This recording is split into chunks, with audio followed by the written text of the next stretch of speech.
Right, we are back at it again. This is Civic City, a project funded by Draußenstadt of the Berlin Senat. It is a project discussing the topic which has to do with minorities and their participation in the cultural, economic, and civil sectors. We are talking about minority representations, minority participations, and their empowerment and contribution to society at large. We are specific about this. We are specific about Berlin to a certain extent, and we're specific about minorities in Berlin. We have done so far 3 shows. The last episode, our conversation was about the representation of different groups in mainstream culture. We chatted about minority cultures and how they shape opinions of minorities and others. And we looked at the various involvement of voices in the planning process of whatever happens in our city. Our guests were Kabit Ibob Eno and Ali Morali. We were quite grateful to have them in our show. Today we have ourselves esteemed guests with us. Our conversation will be about resource extraction and labor. And the conversation that has to do with today is we look at barriers to entry to economic participation in society and labor processes. We will flesh it out and explain it in short period of time. We also talk about barriers to professional production in cultural industries, seeing that a lot of our groups who have set up this civic city are all artists themselves. And we will look at the stereotypical representation of black people and the extractive migration that brings them to this part of the world, that has made them for perennially either non-existent or minorities with no care. My guests are Youness Atbane, a Moroccanese artist, an installation artist and videographer, who has had various projects in Venice, as I understand it, Biennale, and Rome. And we are going to talk about what that means to be in these labor conversations we have. Next to me here is Elaheh Kouhestani. I wanted to say it right because I couldn't say it for the past 3 or 4 times. Elaheh Kouhestani is a legal researcher whose particular research projects is in international law, migration law, and transnational law. And I could do better, obviously. And our conversation will go on in these topics that we have discussed. Youness Atbane just arrived from Morocco in the past 24 hours. As you have no doubt heard, there has been a massive earthquake that has happened in this country. And before we start this, we would like him to explain, if he's okay with it, to us what has happened in Morocco and perhaps give us his first-hand account. And thank you for coming. Thank you. Yes, actually I was in the airport when the earthquake happened. First, thank you for inviting me this talk. Yeah, I'm a little bit disturbed and a little bit in the emotion of what's happened. I was in the airport when the earthquake happened, and when we knew that the center of the earthquake was the Atlas Mountain. We knew that it's a national catastrophe. In the Atlas Mountain there is a lot of small village with like very kind of old construction. Unfortunately, for now, more than 2,000 persons died, and it seemed that it's gonna not stop there. It was very difficult for me to arrive here, but my struggle was nothing compared to what families and people are living in this moment. It was a completely chaotic situation and panic. For now, the Moroccan society is doing well. A lot of organizations are trying to save the situation and help people. So thinking, getting out of the emotion and thinking in a pragmatic way, I think in case anyone can do anything for this situation, there is the Dutch Rode Kreuz who is like proposing some help. And I wish that this help can arrive as soon as possible to the families. And maybe I'm supposed to perform tonight, but after this very 48-hour struggle and joining Berlin, I will just stay in my talk, and yeah, it's a lot of emotion for now. I have one. Is there any aid organizations that you would say people should send their money to? Yeah, there is many in GoFund and many other online support and funding are rising. A lot of things are happening. I mean, from the German side, it's for now the one I know. It's the Dutch Rotkreuz who are offering help. But there is also a lot of international fundings campaign to support. People are, unfortunately, there is village who totally disappear with their people and building, and people don't have where to sleep, nothing to eat. So yeah, I think any help, any very fast help will be great to have as soon as possible in this very national catastrophe. Okay. Our thoughts are with the Moroccan people, and we hope that they come out of this tragedy as fast and recover quickly as fast as possible. Let's go to the main tip of the conversation. As we said, it's the main topic of the conversation for today is barriers to entry. Entry in terms of labor force, entry in terms of educational opportunities, entry into the various things. I will read a starter of a conversation that I wrote so that we can start our conversation. And the question goes, why is it that people with higher education and many certificates to show for it from the global sides, come to Germany and this country, in this part of the world, and end up doing nothing more than menial jobs, even though we hear desperately the news that Germany requires, or Germany has an insatiable need for skilled manpower. And why is it that when there is this conversation and there are this many qualified people to come to it, there are barriers that we cannot fix or sort out? Is it legal? Is it cultural? Is it deliberate? Are there gatekeepers? I keep saying gatekeepers in this project. I apologize for those who think it's conspiratorial. Is there such a thing as barriers? Why is there such a thing? Elaheh. Why there is barriers, I mean? Yeah. I mean, like, first of all, like, the whole policy about, like, the migrants that they come here to work and not to study but to work, they have the problem that is it okay? No, just no. a little bit of sorting out to do, but it's all right. We can go on. Yeah? I can talk without this. We can Yeah? also use this. It's all Okay. right. I don't think it's the mic, it's the box.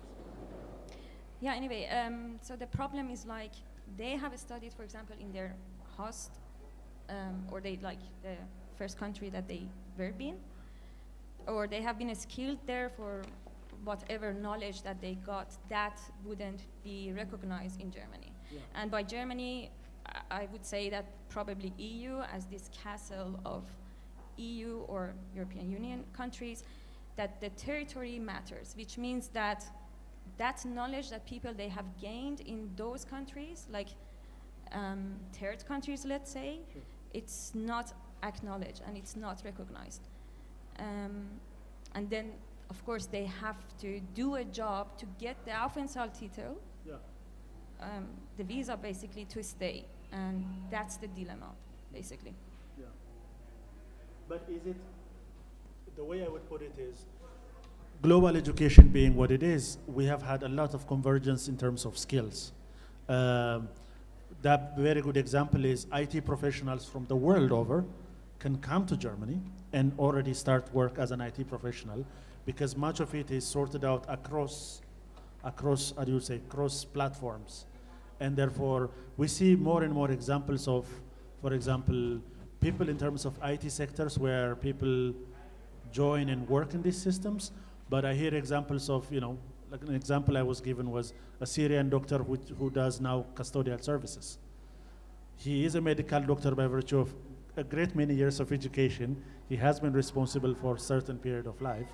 but this person can do nothing but this. And there are no ways of, okay, let's look at this person's education and estimate how much ladders he can climb to get those things he has. But ever since the influx of migration of Syrians, they have opened this door for Syrian doctors, some of them, to join this. So what gives then? Why such a change in venue? Yeah, I think this, about the Syrian doctors, it was exactly about the first pandemic of Corona, that then Germany realized, oh, we need so many doctors that it's not going to be available for us. So then it was like about a big amount of Syrian doctors. They were living in Germany, but they couldn't practice the knowledge that they had. And it was the need for the German system to basically get these people to come and basically start working, because it was a national crisis. That's the thing. That's a thing about the national benefits or national interest, but not the people that live here, which they are not German citizens. And this goes more than like the freedom to have an occupation or freedom to movement. So it's go to definitely like political participation in the society as well. I will say also like the linguistics, the Dutch Sprache or like levels, it's also something matter. Depend the sector for sure. If it's something engineer, if it's AT, if it's medical, if it's so in certain sector it's really difficult. I'm kind of like experiencing that in culture, and they can call it like kind of linguistic discrimination. Even if you reach a certain level, if you get your CI answer, but there is certain sectors where they need, beside your high qualification, a high level of German for sure, which is something like as a arriver to the city, we are very aware of it, and I think it's. Someone coming with high qualification can easily drop the idea of working in his sector by first, you have all the bureaucracy with the visa, with the stay, with finding an apartment, and so on and so on. So he's in the emergency of like, okay, I have to get my situation administratively clear, so I have not just to think about what is my desired job or what is my qualification, and I'm just like people, I know many people that they are in this situation, even if like they come with this idea of Germany is a space where they need a lot of high qualified people, but then directly the reality is like there is a lot of competition in this sector. There is like, and I think people with all this administrative situation, they easily drop off the desire, and then they hope that later they're gonna find what they need, but at the same time, when you stop your practice for like 6 months, 1 year, then the sector is not anymore interested on you. So it's a kind of looping situation where I will not call that the system itself is discriminating people, but the condition push people to be somehow self-discrimination also. But the question, because the reason I ask is this. I had a Kenyan friend whose entire art form or practice was looking at the Kibera ghetto of Kenya in Nairobi, okay? That art gave him prominence, so he came to this part of the world. Now, this person is here with his art that he has produced and reproduced from that part of the world, and he is asked for qualifications as to what to do here. This is where the thing is. Entry to barrier is, this person is here to represent to you a different perspective. As much as I'm concerned, that's what art is. So how do you say you need this visa, these qualifications, this criteria, for a person who in another world has done his utmost best to research and work in an art of different and unrelated form? It's really difficult question, I would say. I mean, it's the promise. It's the idea of the promise that Berlin is like offering to people, and sometimes it's from an old era, you know. Like many people, many artists, they come to Berlin with this idea that it's It's like the German city for arts, the city, it's almost like we call Berlin, like itself, like the country of art. So a lot of people are coming here with the idea they're gonna find easily opportunity and so on, and their vision is gonna be part of the field.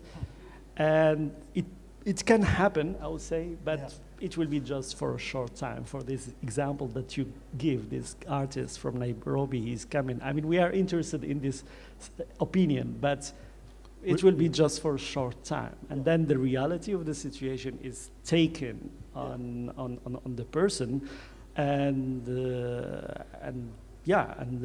truthness is you have to survive, you have to eat, you have to live, and your vision about what you did in Nairobi, it will not save you in this situation. And I think it's this history of Berlin to the art field.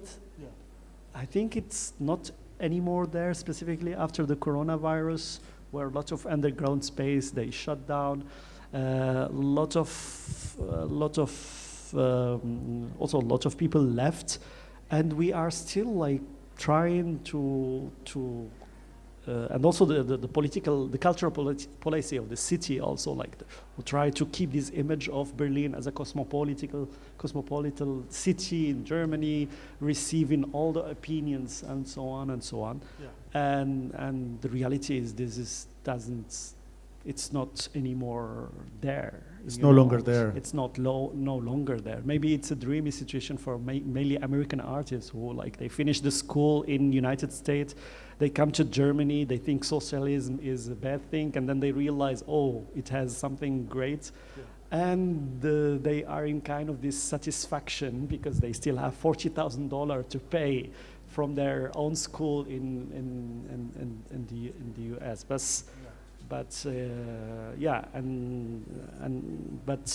the fact that there is many people, few opportunities, for sure creates this disappointment about qualifications and what we want to do and what the reality of the street is here in Berlin. So does this city then represent only those who are, as you said, there is a pre and post-pandemic situation. What made the pre-pandemic time, as you described it, is underground spaces go away? What happened? Yeah, I mean, Berlin was, I mean, I will talk from my experience. It's really, I made my master in France, in Montpellier. And my teacher, most of my teachers, they were living in Berlin, and they invited me to be part of their project as an associated artist in 2008. That's how I discovered the city, and that's how at that moment really like the city brought answer to me in artistic way, not just. And I knew that, Berlin is a place to learn, to get, to progress, I would say. While at that moment in France, I was kind of like stagnation because of the system. The fact that it was a cheap city first, a capital in Europe, but it's still like kind of affordable, not very expensive rent spaces, art spaces were really like easy to get access to. For example, you can organize your own event in 2 weeks, which is impossible to do in France at that moment. You have to wait 6 months until there is opportunity. And that was really, really interesting. The fact that the community was like very big and everyone want to show his work. He have kind of this feedfulness of sharing his idea, his vision to the world. And that's create this interesting dynamic. Even not everybody was working in the art. Everybody was like trying to find a half job in a bar and something. But there was this artistic motivation and artistic dynamic, which was very, very kind of self-organized, I would say. And that was very interesting because the fact the city was not holding on, because there was a lot of underground spaces that they were proposing something different from the institution, and then the institution followed as well. And at that time it was all these conditions combine something unique that didn't happen nowhere. Probably a little bit, Brussels was kind of a little bit similar because of the European presence there. But then the pandemic happened, and the inflation, the rising of prices, a lot of people left as well. So, and I would say also the genre of arts that's now it's connected to Berlin, Berlin art scene, or like Berlin style. Yeah. That's also somehow I will see it's something like start to create a certain discrimination for a certain artists that they could not fit inside.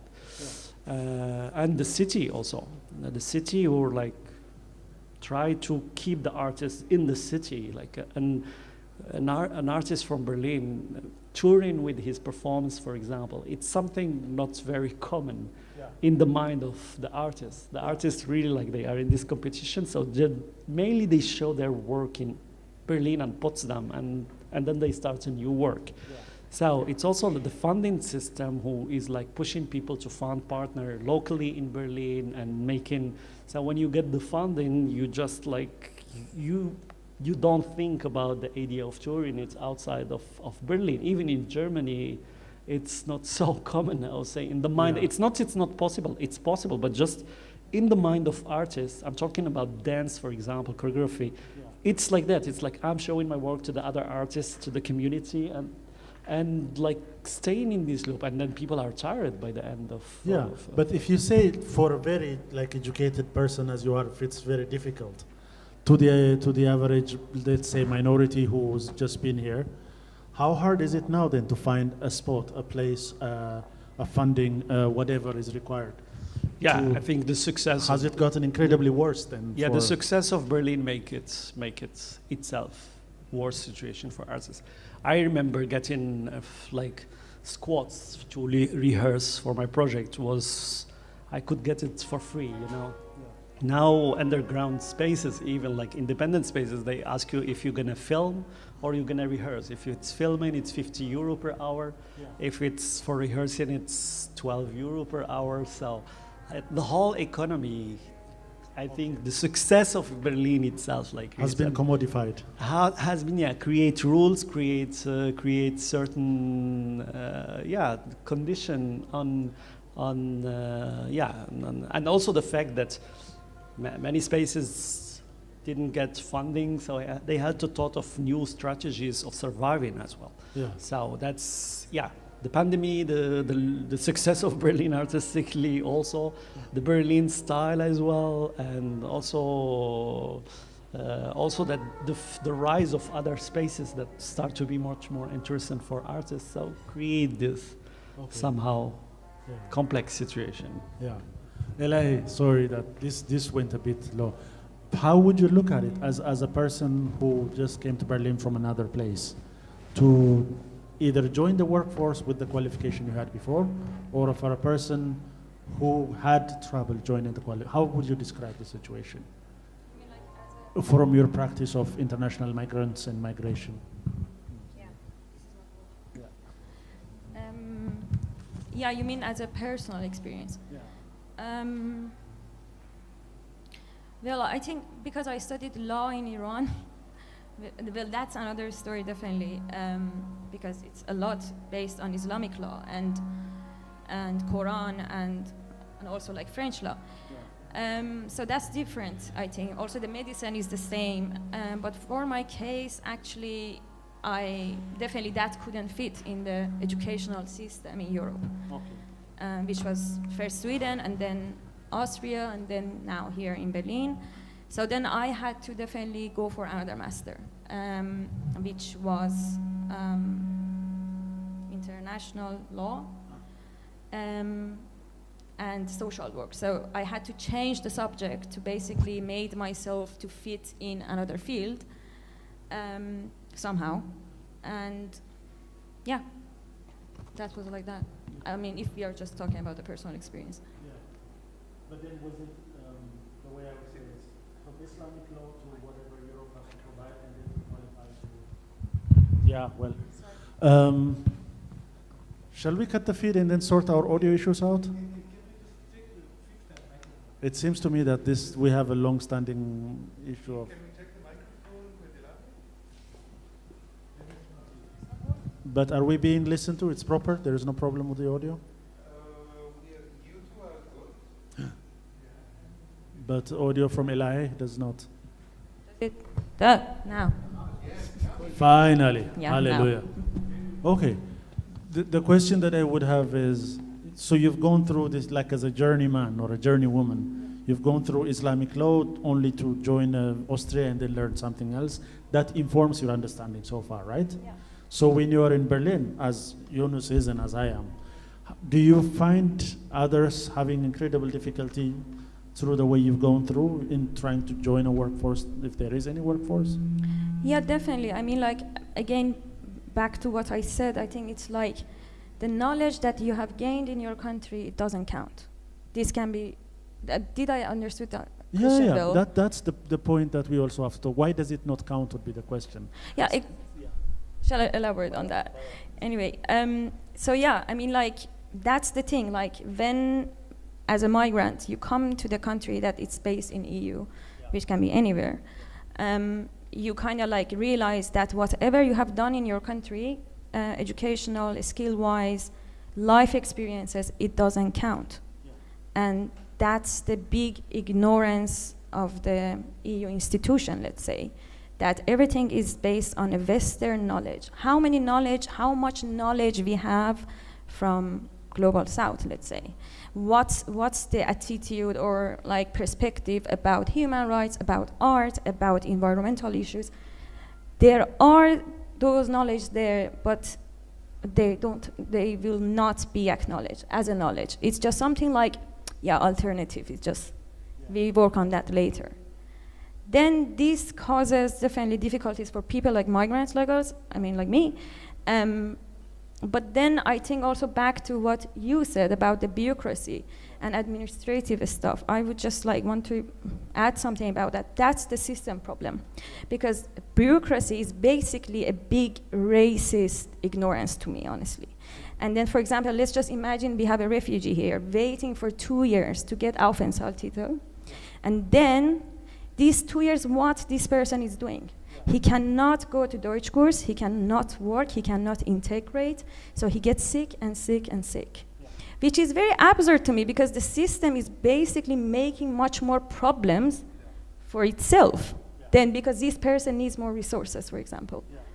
Yeah, that's it, I think. As in it makes them sick and then calls them sick afterwards and excludes them from the labor force. Yeah, I mean, like, if the system really wants, like the whole country, if wants to use the knowledge and resources of these people that they're new, which they have a lot of resources, those resources cannot be used. But at the same time, the whole government needs to put more effort to make these people to be integrated. But how you want to make people integrated? The access should be possible. And then exactly that's where it comes with the administration problems. Yeah. So the bureaucracy is deliberate in what it does. I would think so. It's grinding you down, deliberate in making sure that you have no place. What is the hope that at the end you just go home after going through what you've gone through to come here, or? So because I look at a lot of brothers from Africa who had to go through a desert, then the Mediterranean. They had to go through hell to come here, and then they've been made to be wait one way or another for anything to happen, no less than 3 to 5 years. What is expected of these people? To just, as we just described, for them to just stay here and be incredibly sick, as you called it, and then once they get the papers, they treat another 5 years treating their sickness. So it's a deliberate, informed political system that does this. It's not political system, I would say, is racism, obviously. And I mean, like, we can, like, I don't know, shall I go far with that? Okay. I mean, like, it's everything, for me, it's in whole EU again. It's not about Germany.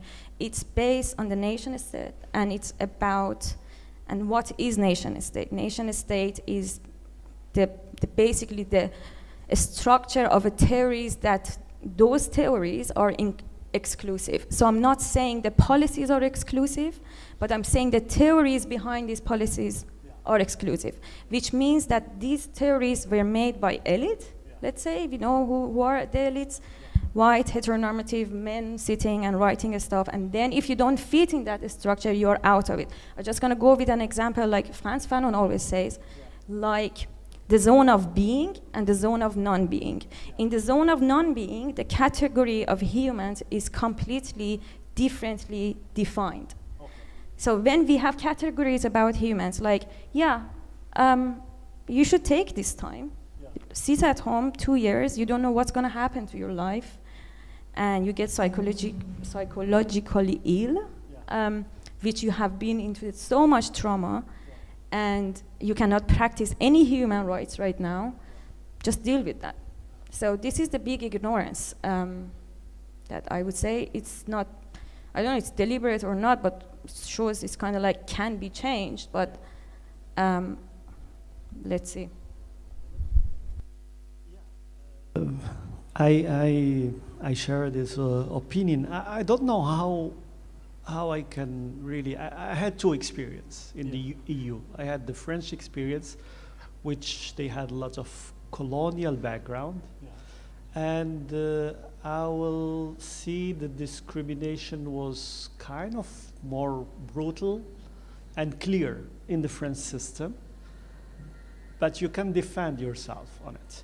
In the German system, the fact that there is nothing like that, like colonial heritage, as that clear as it was with Britain and French, I feel it's softer, but multiplied in 100.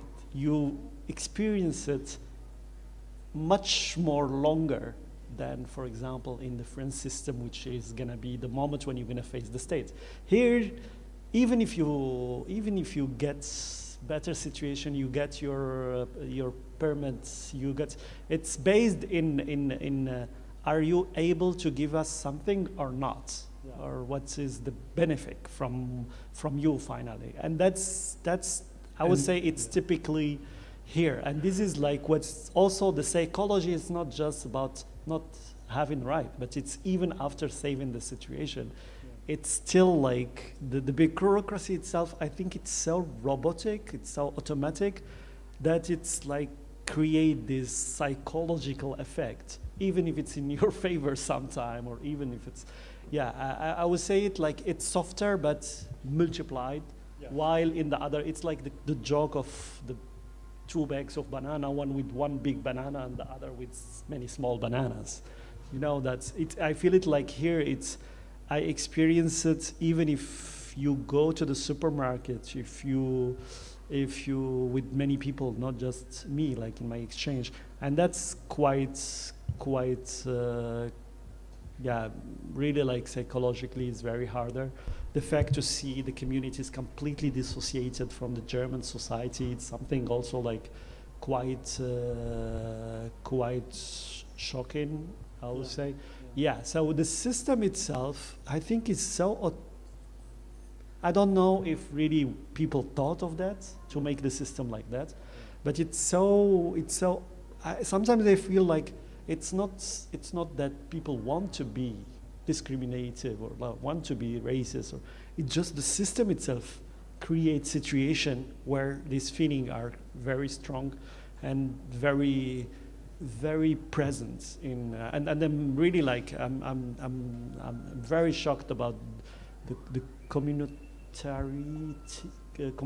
We can say this word, communitarities, like the many communities that they are completely community of community, completely. You just go to, from, you live in Kreuzberg or Neukölln, which is like kind of like very cosmopolitan, but at the same time very many community, and then you go to Schöneberg or Friedenau, and it's completely new energy with lots of more separations. So that's something like I would say,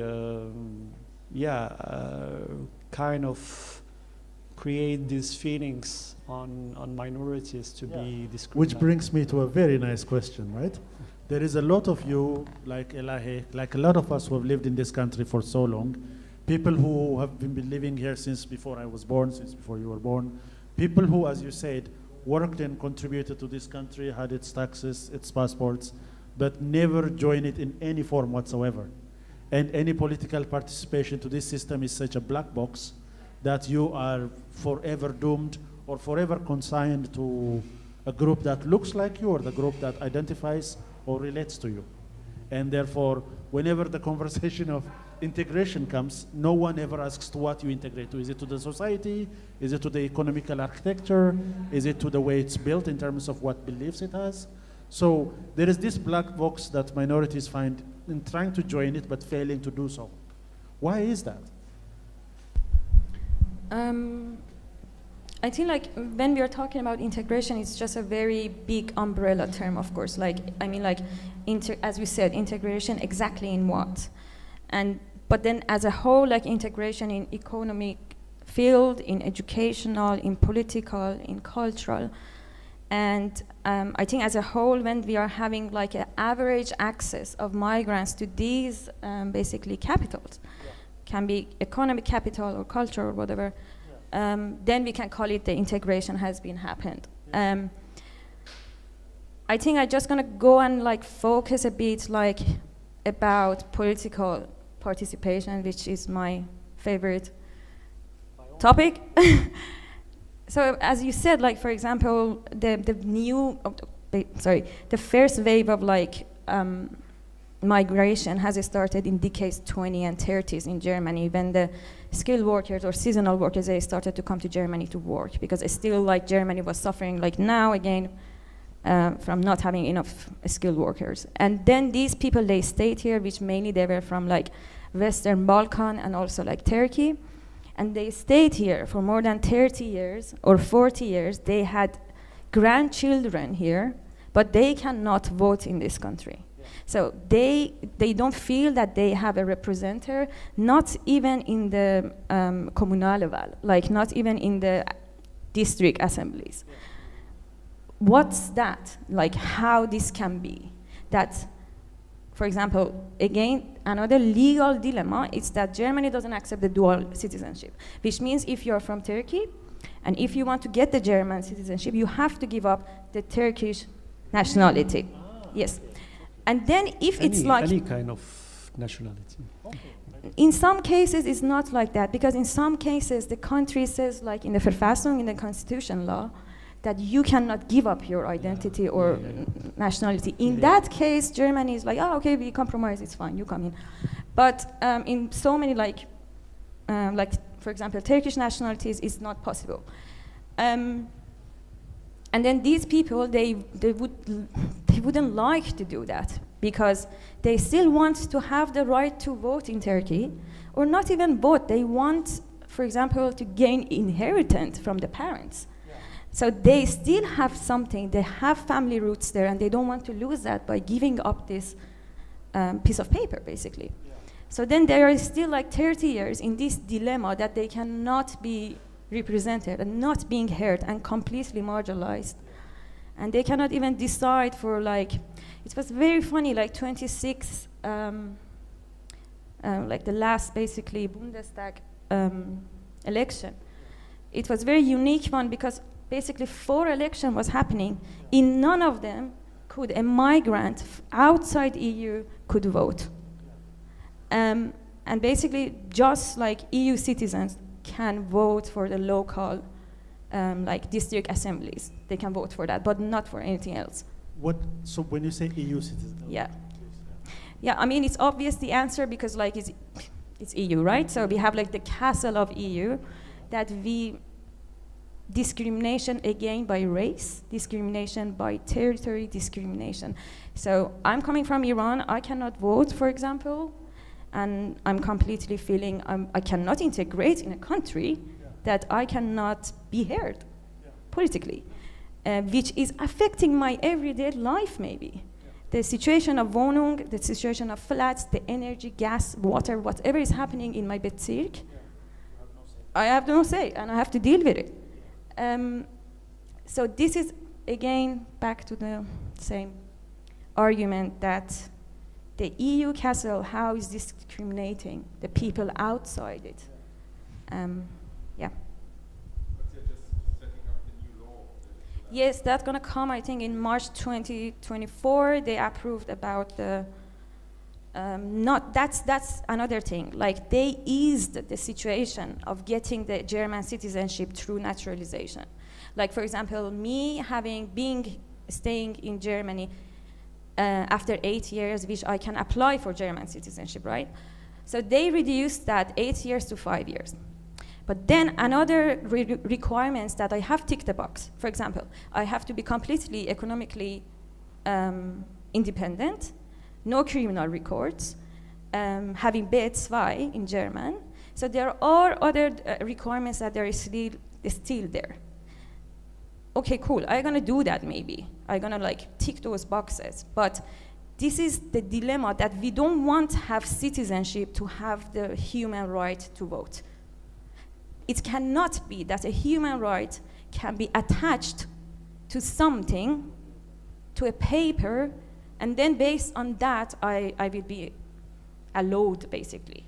If we are talking about right, means it's independent from anything, especially it is a human right. So that's actually a very good, sorry, I'm just talking, just like interrupt me whenever you want, but like, that's also a very good question. Nowadays, like so many initiatives about like Wahlrecht für alle, or right to vote in Germany, they should stop then working for further, because the access to citizenship is a bit easier from 8 years to 5 years.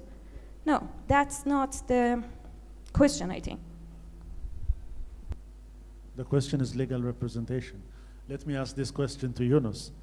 And if, as you said, if you are to get the paper, as she said, the commendations or requirements are that you have independent income, but can a starving artist who's trying to make ends meet qualify for such things to make it to a German passport? My God, we are not very, I mean, even the German artist is not relevant for the system. He cannot get even a bank loan or anything, so.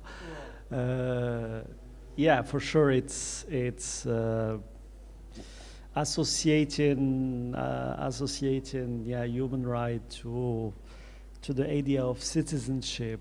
It's because actually the state is kind of like very busy with human state when it's come to another country treating bad their citizen, or like, you know, Germany can make comment, or can, I don't know, the autumn can even send military for that. But then locally it's paradoxal. Then it has to go through the canals of bureaucracy, and also like the fact, even if you said, even like you have to live there 5 years and go through this idea of having the beads by and then getting your minimum 22,000 euro per year. So making this effort while you are participating in the economy and in the everyday life, yeah, create a certain feeling of injustice for sure. But the world is very political. I don't know, I can recommend certain tricks, like applying for citizenship just before election. Yeah. That's a great time to get the German citizenship, for example, because they are very quick. You can get it in 3 months instead of waiting one year, because they know that you are politically engaged and they want your voice at that moment. Yeah, so for artists, it's really like it's much more complicated, because we still being considered as a people that doesn't create profit and wealth in the society, specifically when when we are very many of us in a small space like Berlin. Yeah, so the situation, it's a permanent discussion. I think it's not just for today or tomorrow, but it's also like there is the KSK who can really like take care of this situation, but in many cases, in many countries, not just Germany, it's still like being kind of like a little bit marginalized community. and only like the one that go to the second market are really like the one that heard their voice are very present.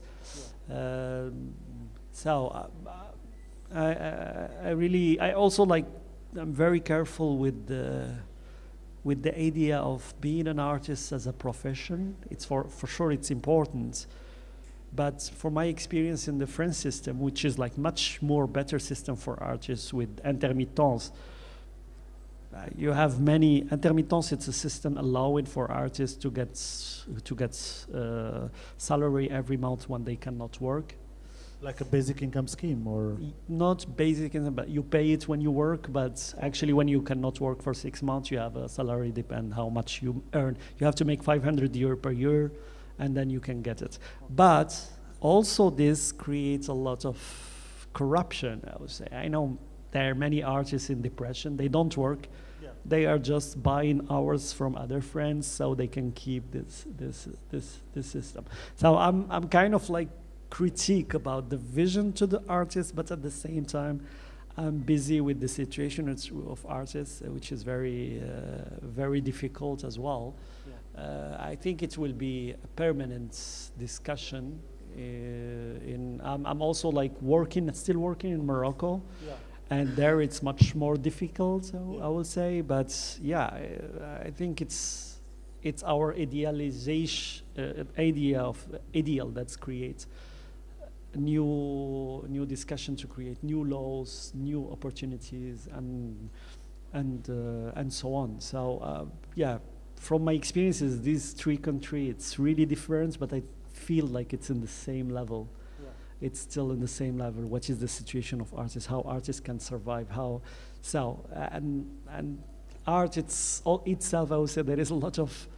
It has a big space of therapy. So inside, so yeah. Many I only ask this question because we were told just what about when the pandemic started. Yeah. The politicians came out saying that we don't consider art and artists as part-time workers, rather something that is important in society, as good or as important as a plumber or a doctor or a scientist. Yeah. The reason I ask such questions is, yes, but then these are the fools who always keep starving and live on very little to produce a lot of what society consumes. Exactly. And yet you suffer especially when you're a minority, especially when your skin is black or when your name is Ali or Muhammad, you get shafted. Yeah. And so the question then becomes, what is the way? How do you improve this situation for others? I'm not saying thrive, but to do their part to contribute to the site culture or the cultural landscape. Wow, that's where the problem is for me now, I would say. When you come from a minority and you try to find a space, there is a certain curatorial direction that you can fit on. Like it can be like talking about your identity. Like for example, someone coming from from Africa, he passed to the Sahara, and the water. What we expect from him is to talk about how bad the situation in his country and the journey that he made. Or someone from Syria, there is always like this expectations that okay, we're gonna give funding, but you have to talk about this certain. That's where create a certain also stigmatization and like monotone image. Yeah. Okay, today there is a woman from Iran, so okay, we're gonna give funding to this theater maker or filmmaker to talk about the situation of women and like to confirm a certain idea that's I would say like coming from a kind of Eurocentric vision to the world, I would say. And artists sometimes they have no choice, they want to keep working, they want to produce their work, so they have to answer to this certain curatorial direction, and at that moment, it creates a lot of confusion. I remember when there was many Syrian refugees, they came here, they was here in the Biennale of Berlin. Quite shocking works from Syrian artists that we realized that they were not even artists in their country, and they were just like looking for a way to get out of the situation, and it was just confirming what is the idea. Okay, it's people violent and they have trouble with religion and that and then so on. You know, like these cliche ideas. Yeah. So how to fight that? I think in Berlin the debate is much more interesting. I would say the quality of the debate, considering this idea. But yeah, it's still there, I would say. It's still very present in many institutions in Europe, not just in Berlin. Yeah. This expectation, and this is the frame where these people can talk about. But also that you have sometimes very smart artists that they come with answer to this question. I just read about a very interesting Syrian project talking about Nazis refugees in Syria, and making kind of like comparison about the actual situation with the Syrian refugees and the Nazis refugees the Nazi escape to Syria. Escape to Syria. It was quite very interesting. So I think it's artists who have to take this discussion through art itself, and not just being in talks like here, or that's what will change the situation, I would say, from specifically here in Germany. I would say, like, yeah, there is a feeling of, if we give the example of Ai Weiwei, who came to Germany and he just left very, very quickly because he realized that it could also, for him, it's be careful of your expectations, because yes, you lived in an oppressive country, and that oppressive country stopped you from doing art. You were promised a different world, but you came to it without naming your price, and then you got shocked to find the bureaucracy of it will allow you to do so much more. Art is also, it's a geopolitical not tool. Censored, but they will say the audience would like this to happen, which brings the question, do we have gatekeepers in these situations? I keep coming back to these gatekeeper issues, for example, on what we're talking about. Who, if you were to look at it, is the gatekeeper in this conversation? The bureaucracy, as you described, is what makes life difficult. Is there somebody deliberately pushing this bureaucracy to be impossible? Because you lawyers, or how do I say this? Legislative bodies come up with legislation. And I've worked with refugees, I myself am one to a certain extent, and what we discovered is, oh, now you can come to this country, and until your thing is sorted, you can now do Ausbildung, okay? And so, okay, the gatekeepers decided to relent and therefore let this happen, which brings the question, is there room for a definitive change as to how we do things in how it's happening as we speak? In other words, can there be a radical change as to how minorities or these people who come from these places with different skills be allowed to actually express themselves and be part of the labor force? Yeah, I mean, like, most of the things we talked about, in my head, it's more like they need radical change, which means, like, radical change to me, it's like change of constitution. Because, or change of, like, so many laws that has been made so many years ago, that which happened before the migration wave, before any war, before any, so democracy needs to be updated. And that's a thing I think should happen. But, sorry, I forgot your second question. No, it's just the radical issue with regards to... But I think, like, for example, in June, in June, basically, the Bundestag came up with this new law that they're gonna make it much more easier for skilled workers to come to Germany, and the conditions gonna be much easier now. Which means that before it was like really high-ranked professional managers, they could come and get this blaue Karte. But now it's like, for example, teachers can come, like so many other like professions can also enter in Germany, and it's much easier. For example, they came up with another card, opportunity card, which means like they can just search for a job while they are here.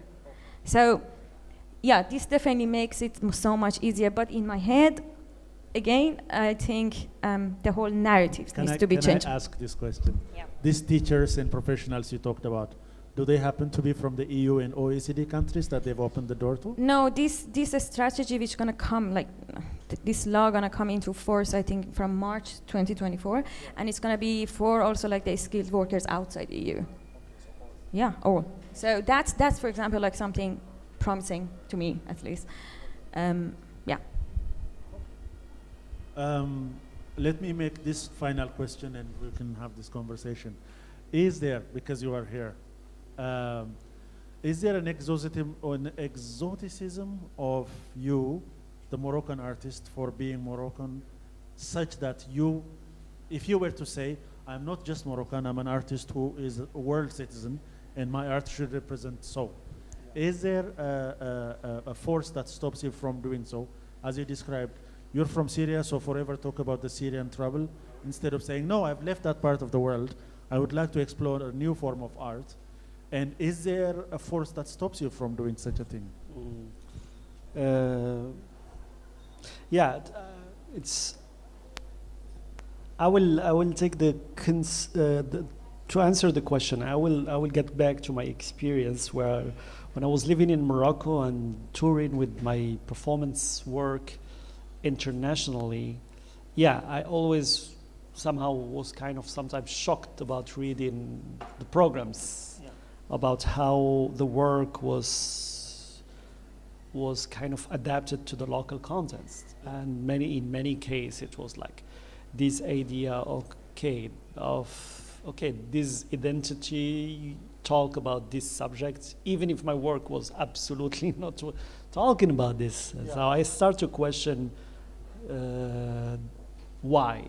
Why this confirmation, and then start to talk to curator and institution, and they always come to the idea of the audience. Okay, the audience need that. I mean, the audience is who is asking for that. We have to answer to this need, you know. And that was like, from 2002 to 2000, I would say, 10, and then there is artists from this area that they start really, these questions start to bother them, you know. As not only me, but with many other artists from Morocco, Tunisia, Egypt, Lebanon, we really start to talk about this problem, because it's make you discriminated from a simple question of universalism, you know. Your opinion, it's still kind of not in this shape of universalism, you know. We still like, okay, an artist coming from this area talking, either like showing his identity or talking about the problems of these places. And and the fact that we start to be a huge community talking about that creates a certain reaction from international institutions. They start really to think how to put the right context. Okay, the curators start to change. I mean, we see here in Berlin, it's when it's come to international art, we are very like careful and trying to have a very specific subject, but it's still in the audience. The idea, it's still present, I would say, you know.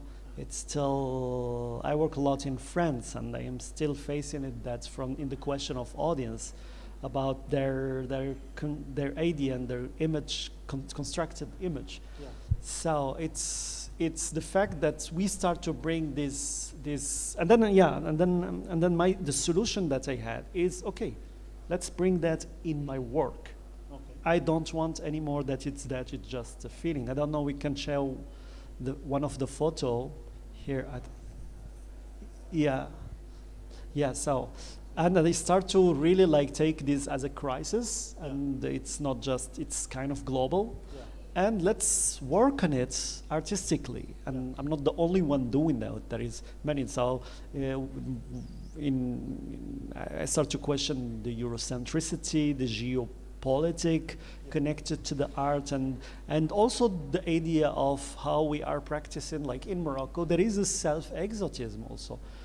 If you go to Marrakesh, it's so obvious because there is a need of it. That's what bring tourists. That's what make people come into this place to feel like that they are in this exotic era. Yeah. And today with the earthquake, we are paying very, very, like, it's crazy that the fact in the mountain we keep people building house in the traditional way. And today this house they felt on these people, there is over 2,000 dead person there. So it's like, yeah, so how also the self. So I start to question, yeah, in my work, okay, this idea of Eurocentricity, and I start just to put myself in the position of an artist from France or from West, coming to work in Morocco. So what's he gonna do? So he's always like revealing certain stuff in my identity. So I did the same. I say, okay, I'm gonna be the Moroccan artist working about Europe. Yeah. So I made a couple of work about like, yeah, at that moment, 2015, it was like the migration crisis in Europe, the fact that Europe start to like, yeah, being in, yeah, put in question, I mean, with the Brexit, with the different extreme right movement countries. So yeah, that was for me the solution. And then in my performance also like start to be present. So yeah, today I feel there is like a change in the curatorial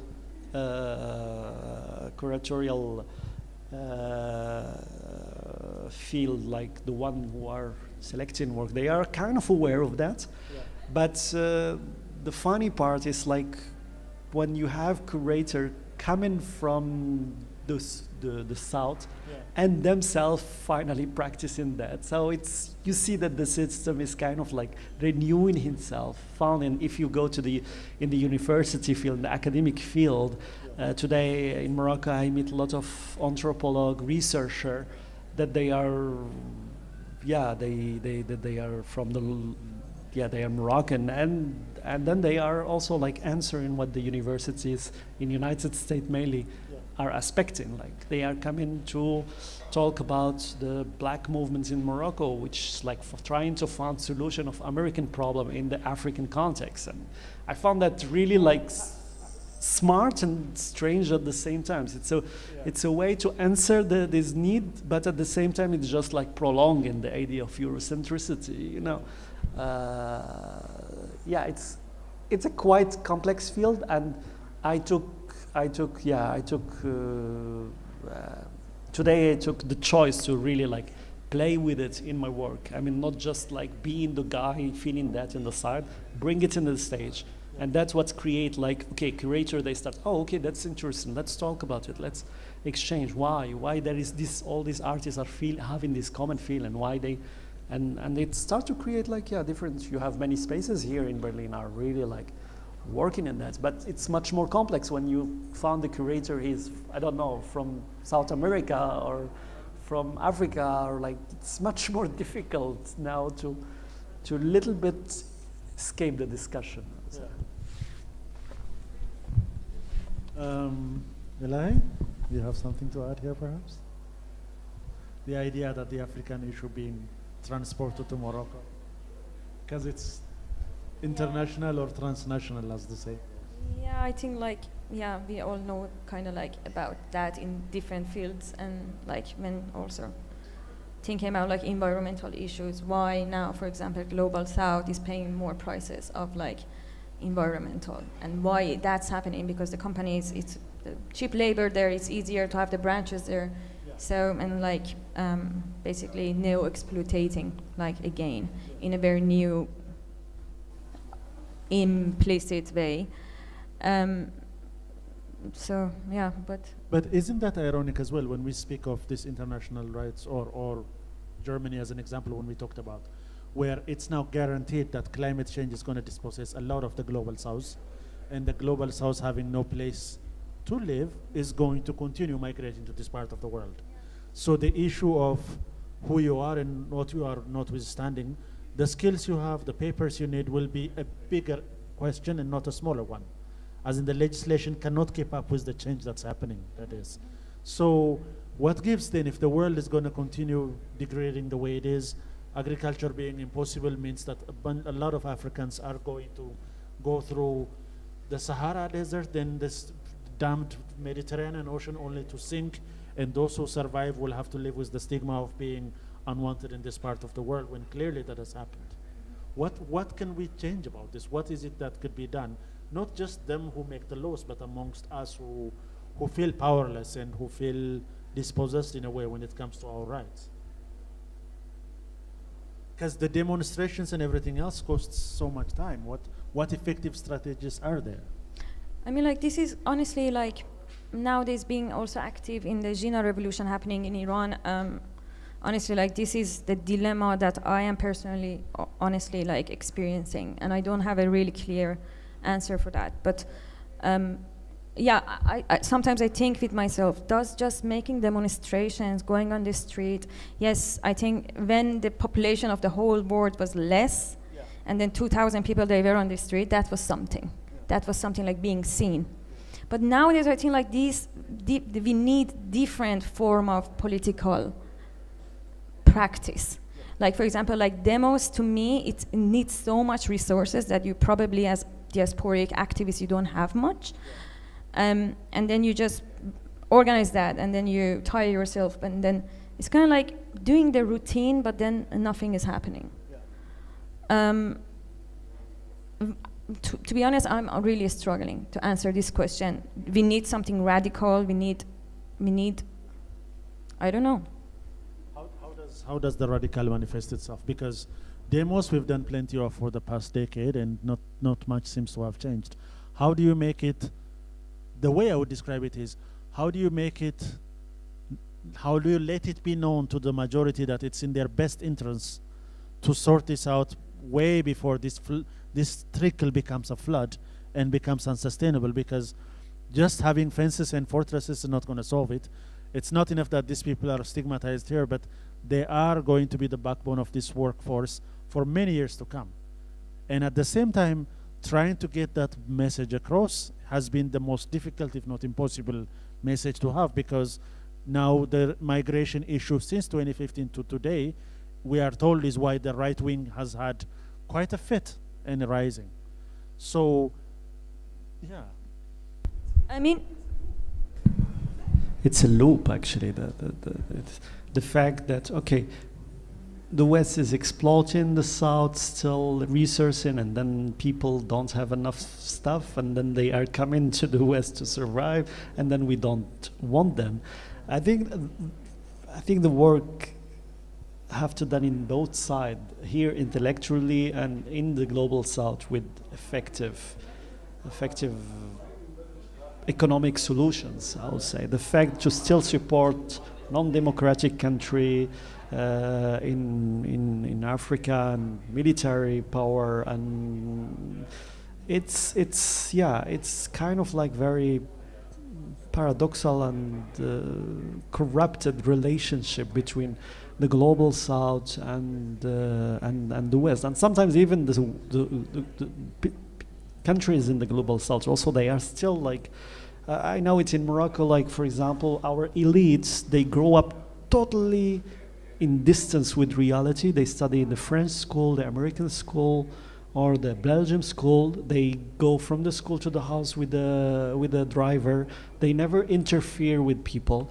And then they get their degree, and then at that moment they go to the country that they study in their system. And at that moment we start to tell them, hey, you are Moroccan. And they come back with the big identity problem, and they try to solve it in culture and art, for example.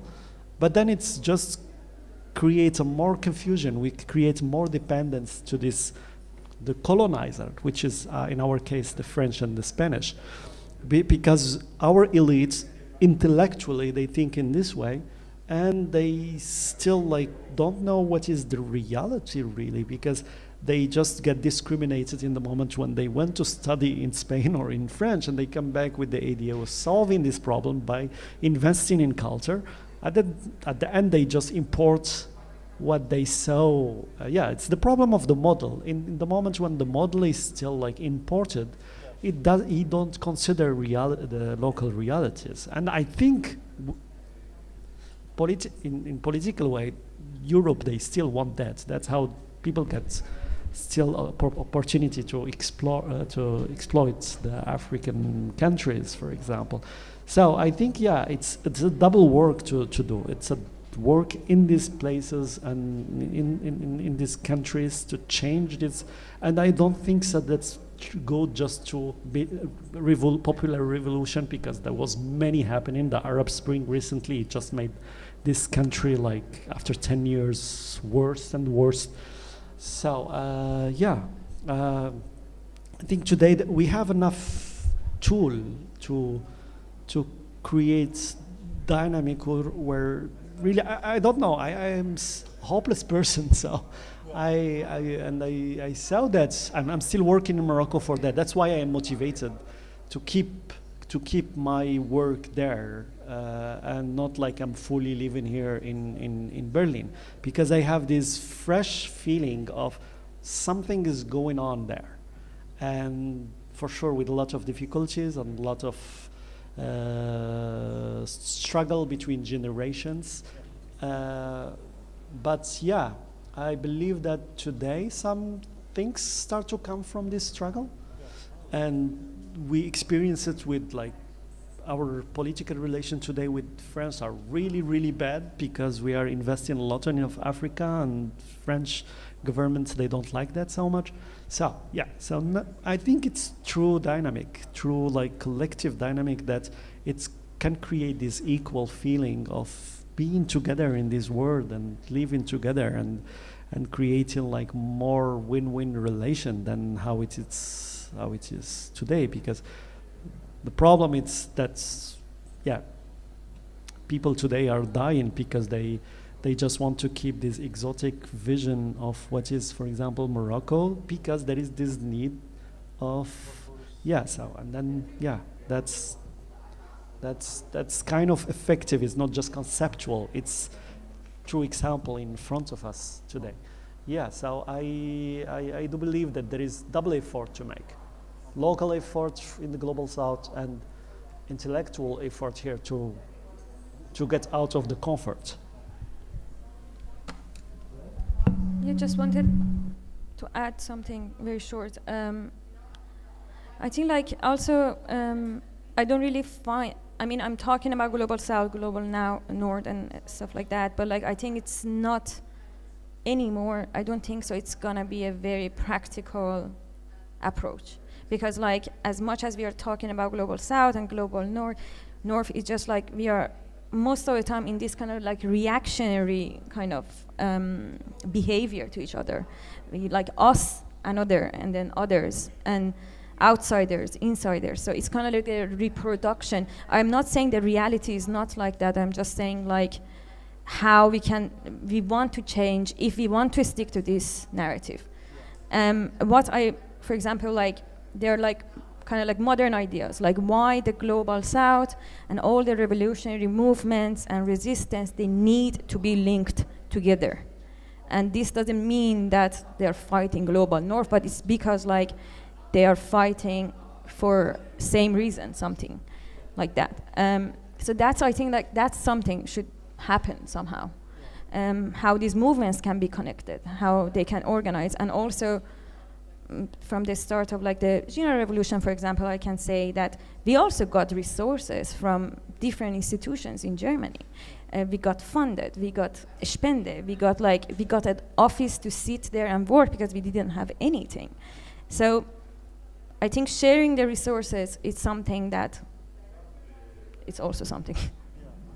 But can we change this system that you talked about, which is work to be done on both sides, as you said, global south and north, right? But it seems to be much of the global south works on a model that the north told it to do. Our economic systems, the exploitative nature of them, our artistic and societal model, which is often criticized for not being independent enough and not embracing individuality. There is a fight within that global south as to let's follow what they did to prosper versus let's do what our ancestors told us. And there is a fight, and not to mention the lack of what I call accountability in all broad spectrums. So this is, my problem has always been this, which is Africa right now has gone through a system where much of West Africa now, we are told, is letting the French go, which is why these military juntas are coming into office. we're not new to these military juntas or these coup d'etats. The 60s and the 70s were full of these coup d'etats where no functioning African government stated that put a single good to the public. I am now being told to understand that no, with this new coup d'etats, things are going to change. Yeah? These are people, of course, rightly deposing people who are incredibly corrupt. I'll give them that. But they also haven't gotten used to the idea of the public having a say. So colonel somebody and captain somebody gets into power, see you later, 30 years later when he's dead, he's gonna have somebody else coming to him. I'm not saying that both of those to work. It seems this part of the world, all it has done is to dictate terms, and we've never had a chance to dictate one either. Yeah. It's adversarial as well, is what I'm saying. Yeah. In the African historical context is exactly what you are saying. But sometimes, like, if I took the example of the Arab world, which like fully like non-democratic system mainly, you have a new kind of domination, like, which is like exactly like rebuilding the same example of the relation between the West and the East. It's between the Middle East and the North Africa. You know, we have lots of influence from the Middle East in our political system in Morocco, in Algeria, in Tunisia, and Egypt, mainly Egypt. And the fact that they have enough economical tool today and power, they are doing the same thing. So I think domination is part of the human being, you know, historically. So it's not, so that's why I came to the idea that you said about we should not anymore consider the North and the South in this bipolarity relation. So in our case, it's just the East and the West. They are doing the same, and they are influencing. They are putting all the money. I mean, the way how I experience, for example, how Morocco became kind of conservative country through this influence of religious movement. It's come from Arabia Saudi, and they live it physically. I remember playing football in the street. We had people coming to us, like talking to us about God and religion and so on, and we are not doing well and so on. They were kind of like, very present and with a really putting the money and exporting their ideology. So I think it's mainly about education, how to put the question of domination and West and East in our in our education system. That's what I think gonna motivate people to think with their work, not just being politically engaged to change things. I think a society, and China, it's a big example, and I really like insist in the question of education, and it's a really strong key. So how to push government to be able to change the education system, that's kind of really like difficult task for sure. It's true, I don't have an answer. I don't think so that anyone gonna allow himself to leave his comforts and that's where it creates this world which is completely not injustice. So that's the complexity.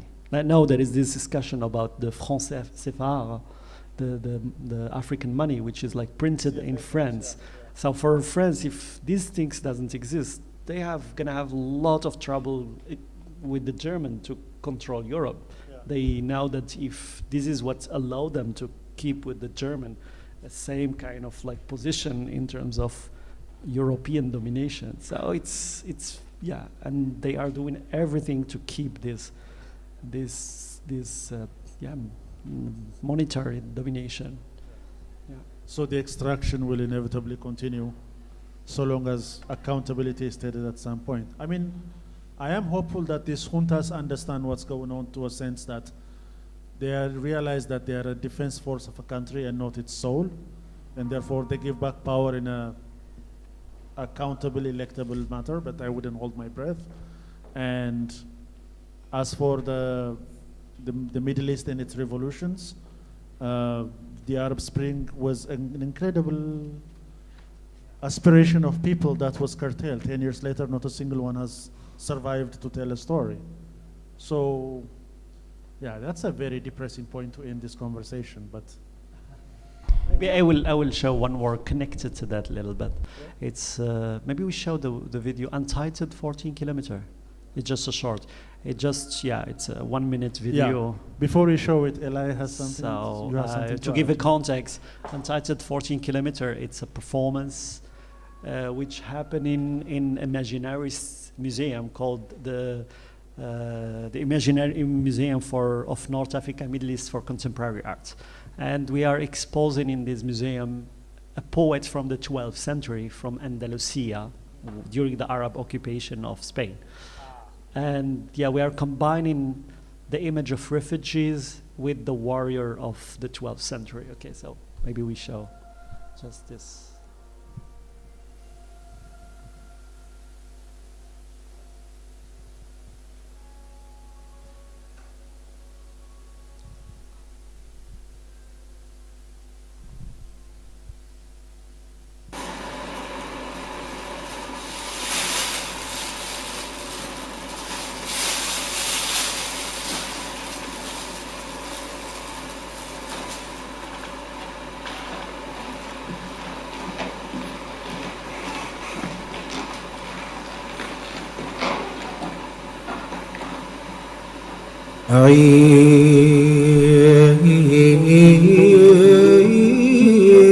عيد نظرا يصاحي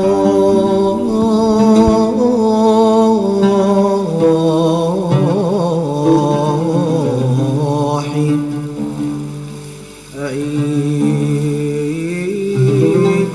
نظرا يصاحي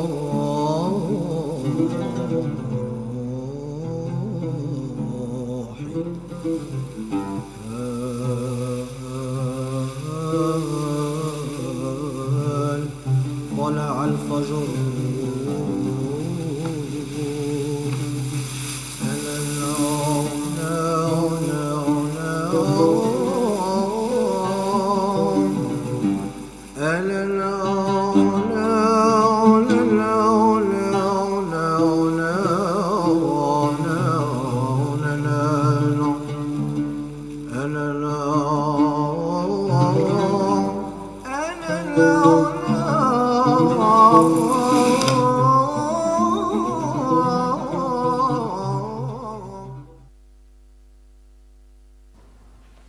Thank you very much, Youness. Okay, would you like to add something? I just wanted to say at the end, because I think we kind of like got into this very, very pessimistic point of view, but I think like it's gonna be revolution,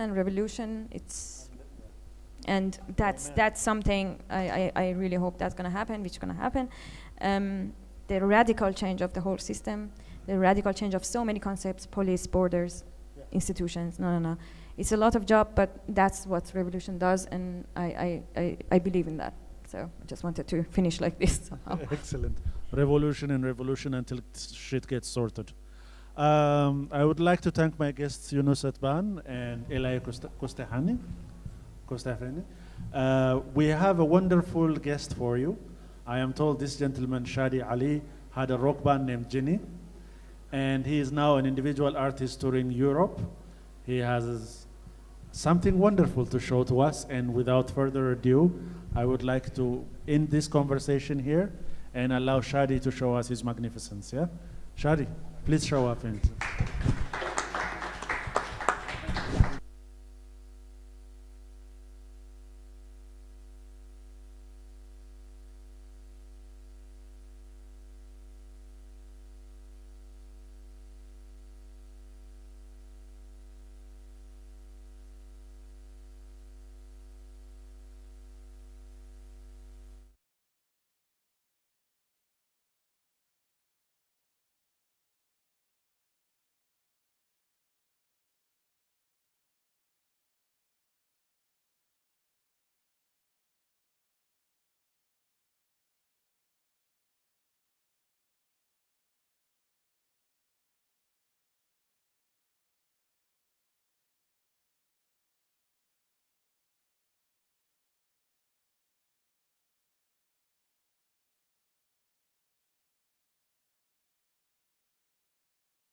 evening. My name is Shadi. I'm a singer from Syria,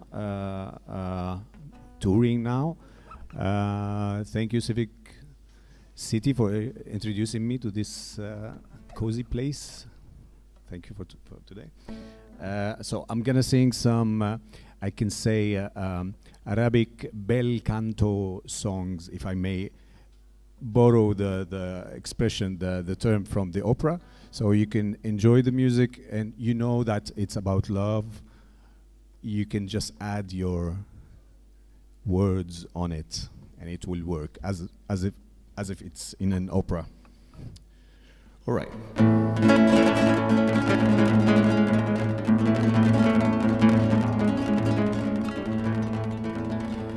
كيف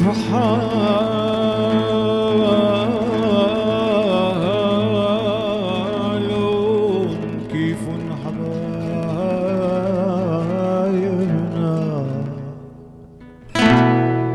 عم يبعدوا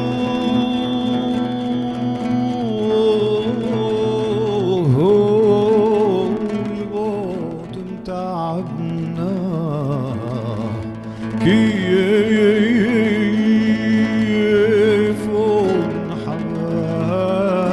حبايبنا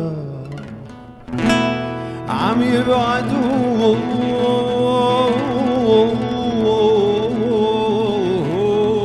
البعد متعبنا بيت قريب حي بهالحي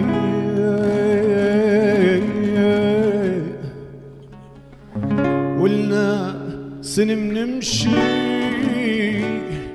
وما قربنا وكيفن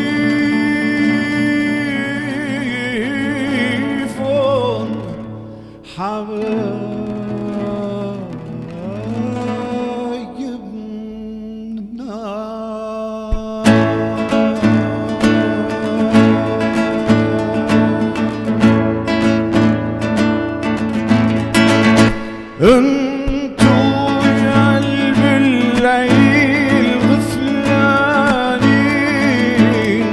نحن عباب الليل سهرانين انتو يا قلب الليل غفلانين نحن عباب الليل سهرانين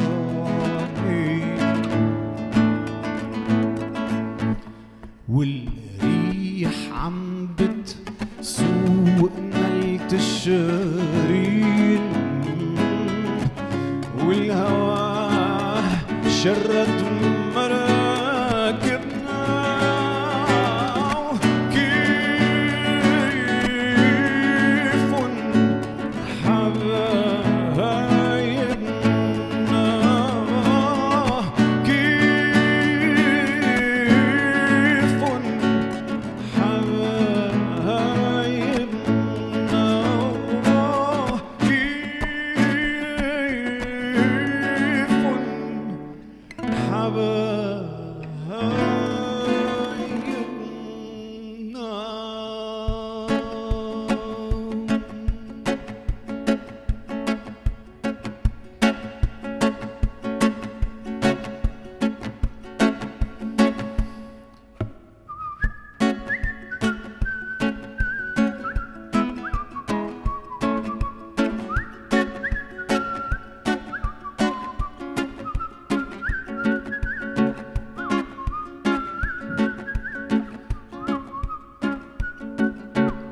حلوة ويعني يا لها ودنيا سحر بحالها كلمة سر بقلب الفجر وطل الفجر وقالها طل الفجر وقالها طل الفجر وقالها يا بحلوة ويعني يا لها ودنيا سحر بحالها كلمة سر بقلب الفجر وطل الفجر وقالها طل الفجر وقالها طل الفجر وقالها طل الفجر وقال كلمة وكانت الحلواي دل علي خيال نجم صبحي مضواي طل الفجر وقال كلمة وكانت الحلواي دل علي خيال نجم صبحي مضواي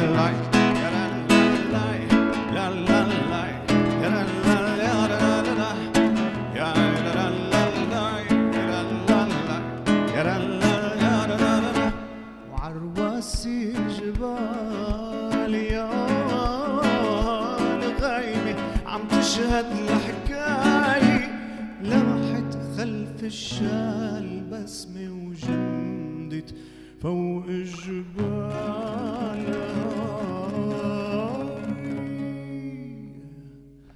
حلوة يا نيالها دنيا سحر بحالها كلمة سر بقلب الفجر وطل الفجر وقالها طل الفجر وقالها وطل الفجر وقالها يابا حلوة ويا نيالها دنيا السحر بحالها كلمة سر بقلب الفجر وطل الفجر وقالها طل الفجر وقالها طل الفجر وقالها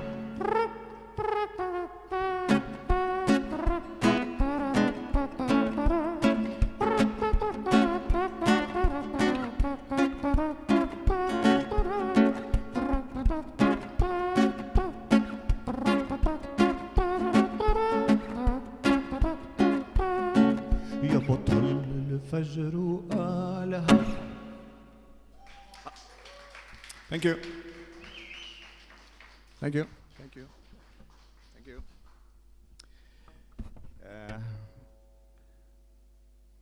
An original,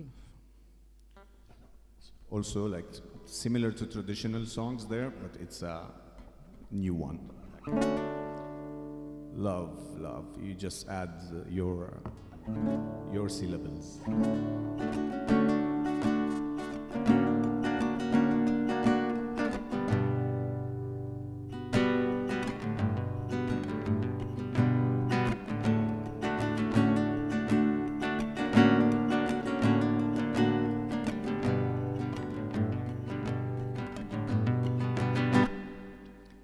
يا بلالا ولالا يا بلالا يا جمال حلو يا جمالا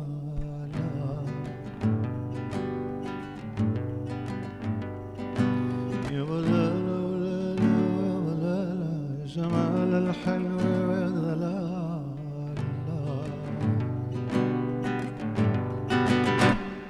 حوريات الجنة غاروا من بسمة جنة حاروا حوريات الجنة غاروا من بسمة جنة حاروا عالشفايف عندي يقولوا بالياقوت ومخبي لولو عالشفايف عندي يقولوا بالياقوت ومخبي لولو من شعرها بيتمنوا طولو والحلوة ولا على بالها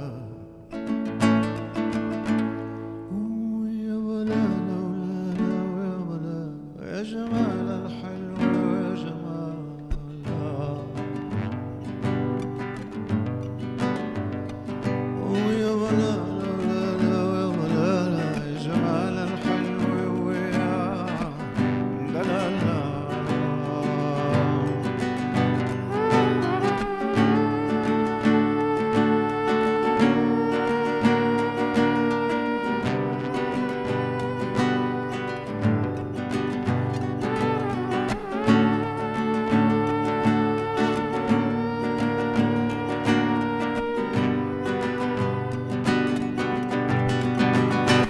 بعيونها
يا بلا لولا لولا يا جمال الحلو ويا جمال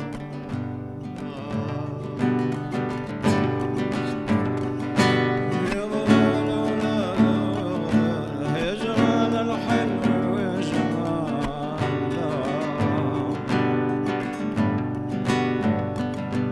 يا بلا لولا يا جمال الحلو ويا دلال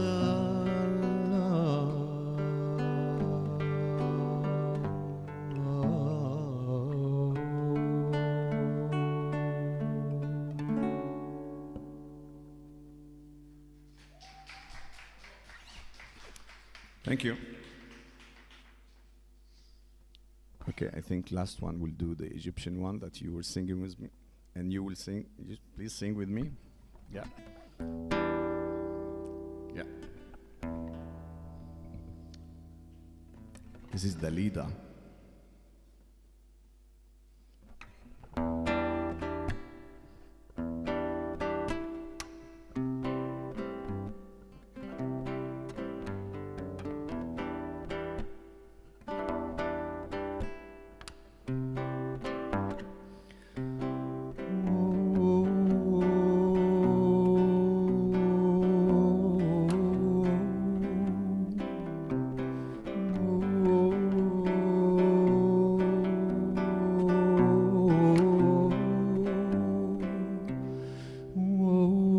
كلمة حلوة وكلمتين حلوة يا بلدي غنوة حلوة وغنوتين حلوة يا بلدي أملي دايما كان يا بلدي إني أرجع لك يا بلدي وأفضل دايما جنبك على طول ذكريات كل اللي فات فاكرة يا بلدي قلبي مليان بحكايات فاكرة يا بلدي أول حب كان في بلدي مش ممكن ننساه يا بلدي فين أيام زمان قبل الوداع كنا منقول إن الفراق ده مستحيل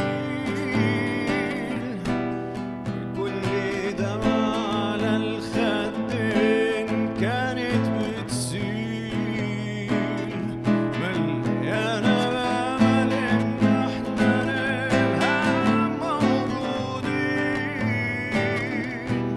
في بحر الحب على الشطين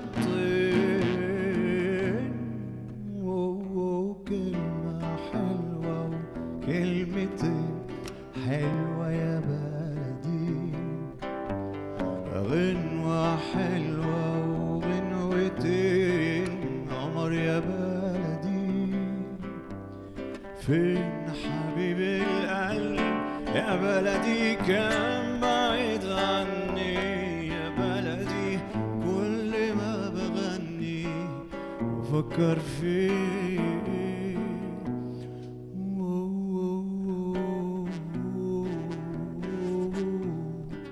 حلوة يا بلدي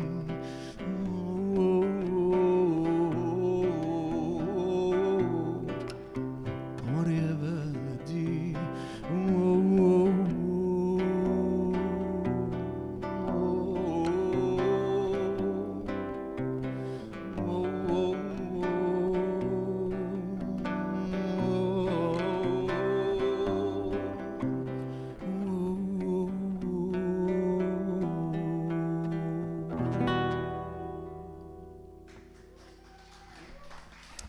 Thank you.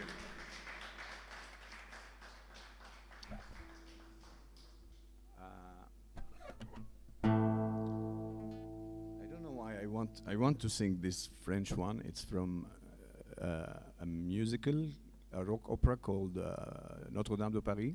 And it's one of the songs that I learned how to sing by singing it, just simply. And it's go like this.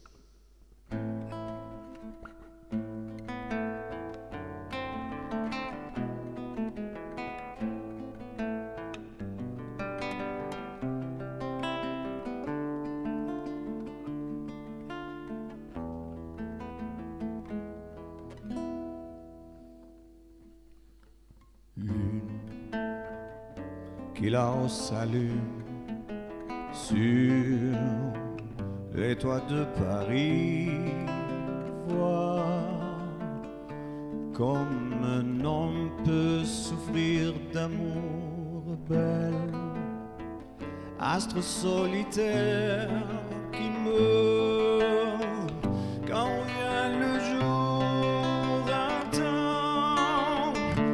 Monter vers toi le chant de la terre, entend le cri d'un homme qui a mal, pour qui un million d'étoiles ne valent pas les yeux de celle qu'il aime d'un amour mortel.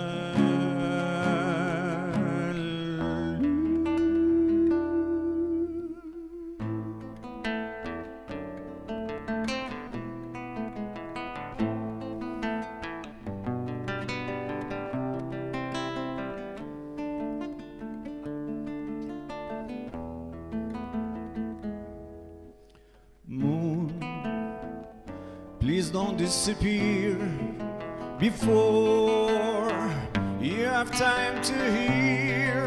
Just hear how cries the heart of the human beast. Please hear the cry.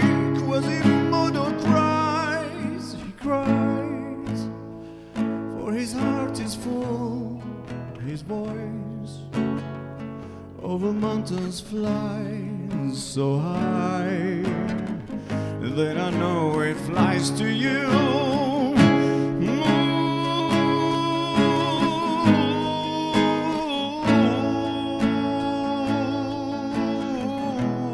Moon, see how this man aspires to join his poor voice with them.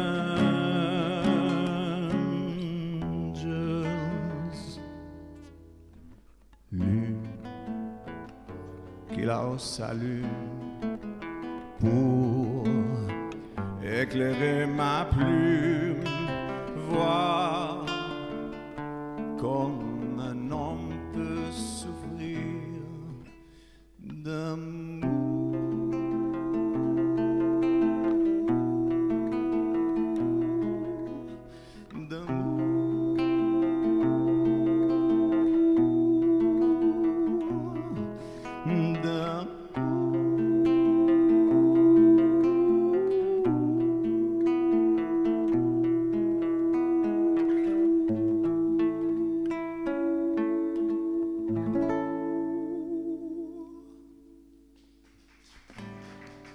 Thank you. To me, that's.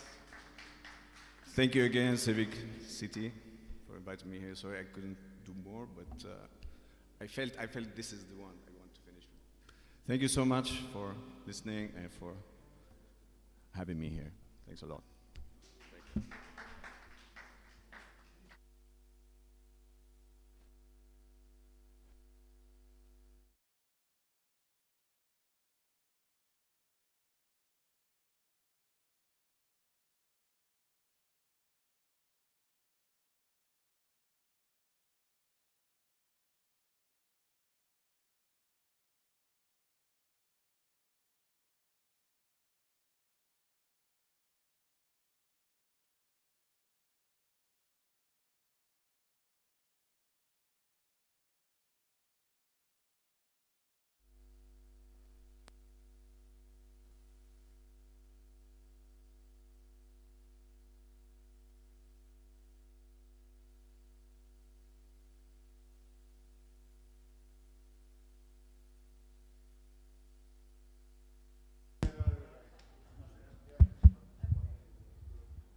Right. We are very thankful to those of you who've showed up to see this. We are incredibly kind, very taken by Youness being here after all what's happened in Morocco to make it to our conversation. To our dearly departed friend Elaheh, we also be very thankful. We will have the last and final show happening in Tak, in the rooftop, if it's not go down all to hell. But more importantly, we will have ourselves a politician, part of the Die Linke, Frau Katalin Genneborg is going to join us. I have known Frau Katalin Genneborg because she was in a conversation that we organized in the old garden project that I run with other people, which some of the guests know here. In that time, she was part of Mitglied Köpenick, which is she was a member of Köpenick for the Berlin Senate, and she still is. And the last time we had the conversation, we addressed the housing issue, the discrimination issue in a very cold greenhouse in the middle of February. So we're going to be very delighted to have Frau Katalin Genneborg as our guest, and Sulafa Hijazi, who's a wonderful, wonderful, talented artist. And this will be the last conversation we will have, followed by a musical guest. Yeah? Yes, and this is Karam for anybody who doesn't know him. He's the co-producer of this project. Where's the white dude? This dude. This dude runs Akud Maftnoy. This is Youness. Thank you. Yeah, and Hossam is sitting there making jokes, obviously. But yeah, this has been a wonderful collaboration and a journey of learning for me as to how to produce these shows. And Karam? And yeah, I mean, I'm very grateful for all the conversations that we have had here, for the gorgeous music, which actually is designed to make us forget these awful conversations that we have, because there has to be beauty in the world. And on that note, our guest in the next episode is Vanessa Chartrand-Rodrigue. She is a cellist and electronic player. She's also a director. Dirigentin? Director? Boss. Well, yeah, Dirigentin of orchestras. A director of orchestras and a brilliant woman. We discovered her in Black Eurydice, which is a play we had on, and she made a beautiful piece of music. I very much look forward to that conversation. I very much thank Fitewi for taking all these crazy ideas we had and actually turning them into coherent conversations, sometimes. And Youness for having us here, and his support, and and everything. And for running the Akud and keeping this place alive. I mean, it means a lot to me. I started out here like 25 years ago. I didn't know that, but that's good to know. I wasn't here yet. Yeah, my first theater festival was at the Akud. But enough about me. I mean, all I'm here to say is next week, Vanessa Chartrand-Rodrigue, October, sorry. It's also quick to me these days. Yes. It's like next month. Yeah. Sulafa Hijazi from Syria, visual interdisciplinary artist, director, filmmaker, theoretician, all kinds of things. And Katalin Genneborg from Die Linke, member of the Berlin Parliament, about use, future, and artificial intelligence. And maybe we'll have some AI in there as well. Yeah. And yeah, thank you, Fitewi. And thank you all for coming here. Thank you for our wonderful Shadi Ali for transporting us. It seems to me that sometimes we have way more talented musical artists than I consider our conversations to be, which is saying something. So to whoever curated it, for Karam, getting these people and bringing them here to share with us this wonderful music, we're incredibly grateful. And we hope to see you in October for the last of the show. And we will expand this format, hopefully, as we get more money, obviously. So funders, if you're watching this, we want funds. Yes. We want more funds to get more conversations going and more musical artists like Shadi showing up to and we want to make a festival out of it, right? Yes. We definitely want a big, massive festival in our favor going on. A music festival. A music and conversation and art and all kinds of this festival. I think I have an idea. Yeah. We can do a choir. Yeah. So he's turned on. All in all, thank you very much for those of you who have been here. We're very grateful, and we'll see you for the last show of in Tag Theater, Aufbauhaus, near Moritzplatz, possibly October 1st, possibly on the rooftop if we get our cards right. Yeah? It's confirmed. Excellent. This is going to be wonderful. Rooftop conversations with two prominent ladies and a musical artist coming to you on October 1, courtesy of Civic City Part 5. Thank you very much. Have a good one.